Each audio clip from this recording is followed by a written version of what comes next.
Humanity had always been the optimists of the galaxy. When they first joined the Galactic Union, they came with open arms and boundless enthusiasm, eager to contribute to a brighter future for all species. The other members, some of whom had been navigating the stars for millennia, saw humanity as naive but harmless, a species of dreamers who didn't yet understand the harsh realities of galactic politics. Humanity endured countless small slights in those early years. Trade agreements were restructured in favor of the older empires. Diplomatic overtures were met with condescension. Promises of mutual aid were broken the moment they became inconvenient. Through it all, humanity maintained its composure. Their representatives spoke of patience, of building trust over time, and of the importance of unity in the face of the galaxy's many challenges. But the exploitation didn't stop. As humanity expanded its colonies and began contributing more to the Union, their goodwill was met with growing hostility. Pirates began targeting human trade routes, often using technology suspiciously similar to that of established empires. When humanity raised concerns at the Council, they were brushed aside. The pirates, they were told, were an unfortunate but common nuisance. No action was taken. The breaking point came when humanity launched a massive humanitarian aid fleet. A neighboring system had been struck by a natural disaster. A rogue starship had destabilized a planet's orbit, rendering it uninhabitable within weeks. Humanity responded immediately, sending dozens of ships loaded with food, medical supplies, and rescue teams.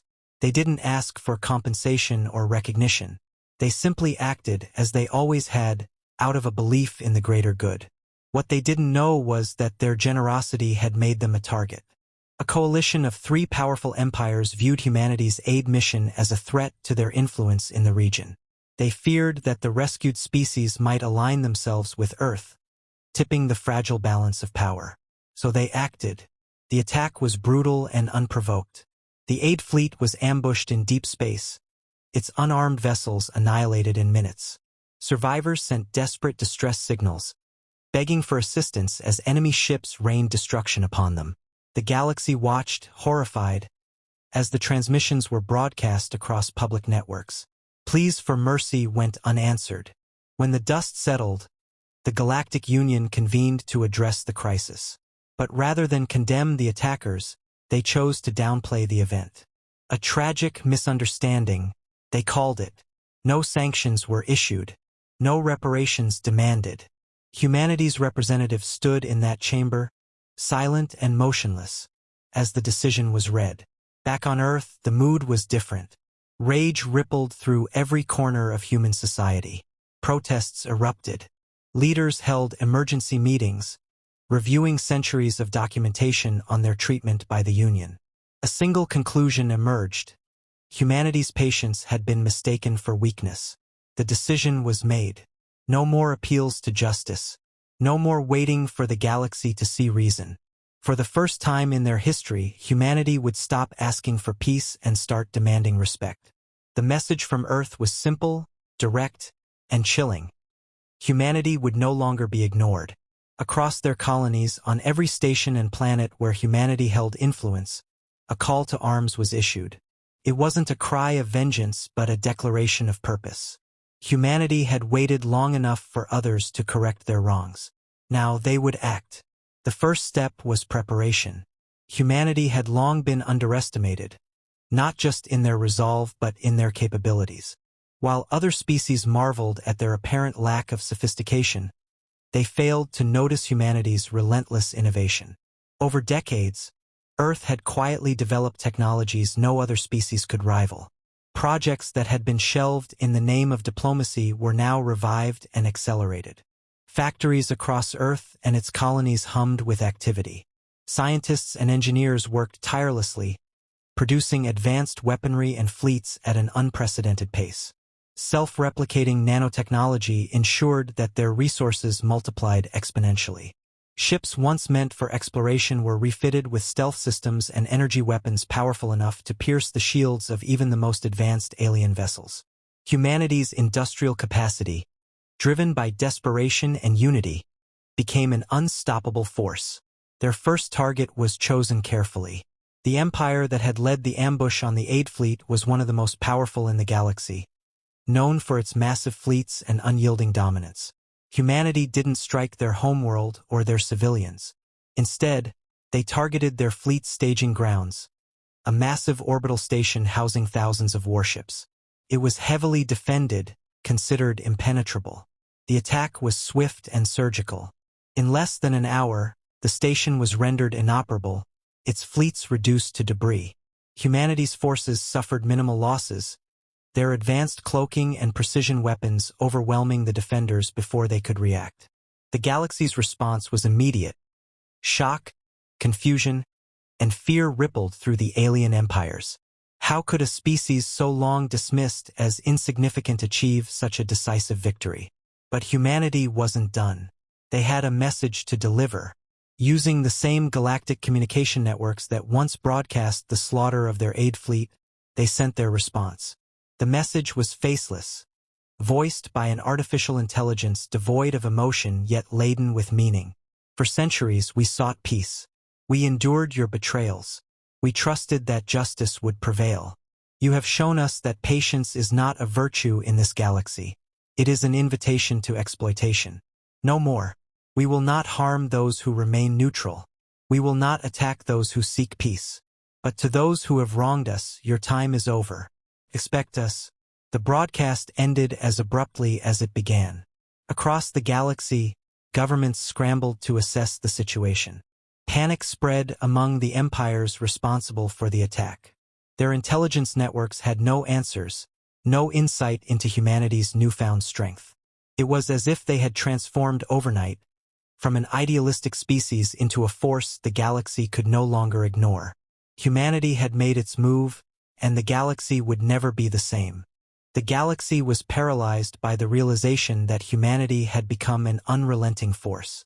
Alien empires that had once viewed Earth as little more than an idealistic upstart now convened in desperate secrecy, searching for a strategy to contain the threat. But their panic was as evident as their unpreparedness. For all their power, they had grown complacent, relying on traditions and outdated doctrines that humanity had long surpassed. In public, the Galactic Union tried to save face. Statements were issued, branding humanity as a dangerous rogue faction that had abandoned reason. They portrayed Earth's actions as reckless, ignoring the context of repeated betrayals and the unprovoked massacre that had sparked it all. Yet, behind the propaganda, the cracks were beginning to show. The galaxy's citizens were not blind. Footage of the aid fleet's destruction had already spread far and wide, and many species began to question the Union's narrative. Why had nothing been done to punish the original attackers? Why had humanity's countless appeals for justice been ignored? For the first time in centuries, the Union faced widespread dissent, with protests erupting on several member worlds. Meanwhile, humanity's campaign continued with precision and purpose. They did not wage indiscriminate war. Instead, they struck at the heart of their oppressor's strength, crippling fleets, disabling communication networks, and dismantling supply chains. What made their actions more unsettling was their restraint. Civilians were spared, and infrastructure vital for survival was left untouched. Humanity had no interest in conquest or destruction. Their focus was singular, dismantling the systems that had enabled exploitation for so long. This approach began to sow doubt among the galaxy's rulers. If humanity were truly reckless, why weren't they laying waste to entire planets? Why weren't they taking advantage of their victories to expand their territory? The Union's claims of mindless aggression were quickly losing credibility. Some species, those who had been marginalized by the Union for centuries, began reaching out to humanity in secret. Small delegations of diplomats offered support, not out of altruism, but because they recognized an opportunity.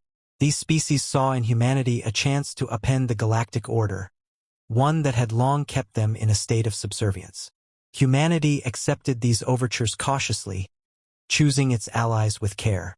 Within the Union itself, divisions deepened.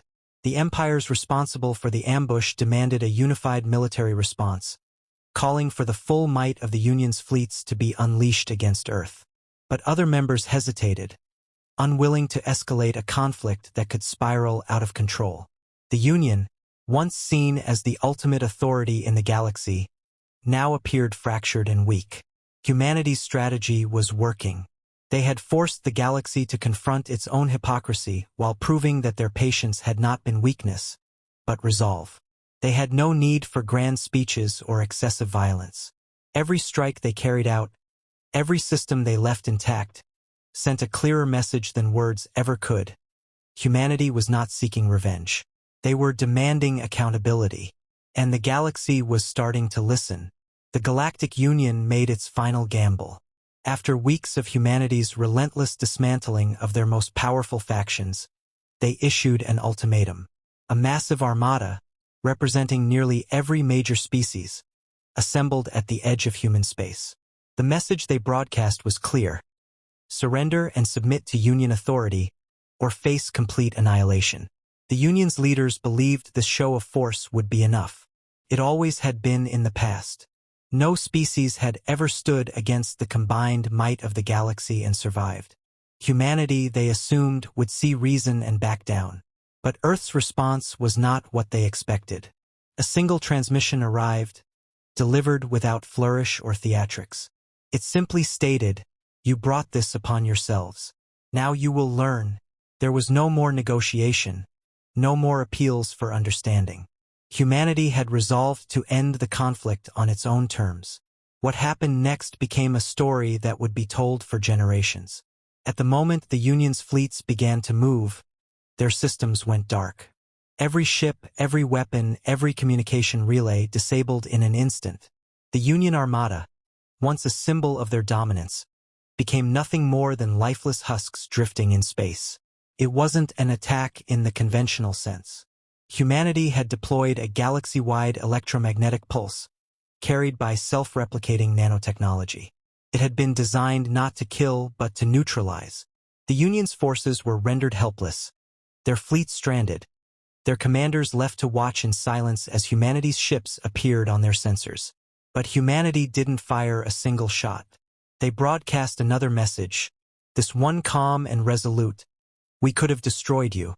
Instead, we've chosen to give you a choice. Go home. Disband your fleets. Abandon your corrupt systems. If you seek peace, you will have it. But if you raise your hand against us again, know that next time, we will not be so merciful."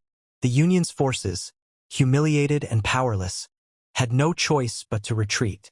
Word of the event spread like wildfire. For the first time in living memory, the galaxy's most powerful empires had been brought to their knees without a single life lost. Humanity's restraint, combined with their overwhelming capability, shattered the perception of them as a naive and insignificant species. The aftermath was swift. The Galactic Union, already fragile, collapsed under the weight of its failures. Member species began withdrawing, citing the Union's inability to protect them or uphold its principles. Revolutions erupted on several worlds, with citizens demanding an end to the corruption and arrogance that had defined the Union's rule. Humanity, however, did not seek to replace the Union. They returned to their colonies, rebuilding what had been lost and strengthening alliances with those who had stood with them. Their message remained consistent. They did not seek domination, only respect and justice. Across the galaxy, no species would forget that moment. Humanity, once dismissed and underestimated, had redefined their place in the stars. Their patience had run out, and in its wake, the galaxy itself had been forever changed.